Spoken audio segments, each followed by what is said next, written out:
गोर लगै छी अपने सबके मिथिला संस्कार पर स्वागत करै छी।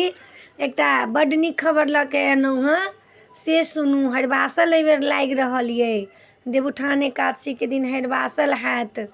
हरि के वासल, हरि जी रहथिन सेहो व्रत केने, विष्णु भगवान जे छनि सेहो व्रत केने रहथिन। तऽ कहिया ये से अपने सबके बता रहल छी। देखू, देवउठान एकादशी अइ 12 तारीख के। तऽ 12 तारीख के जे एकादशी करब आ फलाहार कऽ लेब तकरा एकादशी भऽ जायत। जे फलाहार नहीं करब तऽ 12 तारीख के व्रत करब आ 13 के व्रत करब। 12 के एकादशी आ 13 के हरिवासल।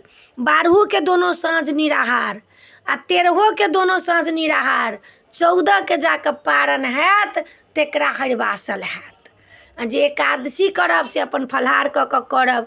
हरिवासल करब तऽ एकादशियो के दुनू टाइम फलाहार नहीं करब, निराहार रहऽ पड़त। आ द्वादशियो के दुनू टाइम निराहार रहऽ पड़त, तब जाके अहाँके हरिवासल होत। ई हरिवासल जे छै एहि बेर से 50 साल के बाद लगलै कातिक में हरिवासल। बहुत पहले लागल रहे, तकर बाद ई हरिवासल लगलै है। 12 तारीख के एकादशी है, 13 के हरिवासल है। अपने सबके सूचित कऽ देलहुँ हँ जे 12 के एकादशी आ 13 के हरिवासल नवम्बर में जे है अहाँके। आ 10 तारीख के जे अक्षय नवमी के जे दान करैया ओकर क्षय नहीं होइ छै। अक्षय नवमी जे है से 10 तारीख के है। तऽ अपने सबके ई बता देलहुँ हँ। आ चैनल के सब्सक्राइब करब। एहि वीडियो में इएह है, चैनल के सब्सक्राइब करब, लाइक करब, कहऽ के नहीं बिसरब। जय मिथिला, जय माता जी।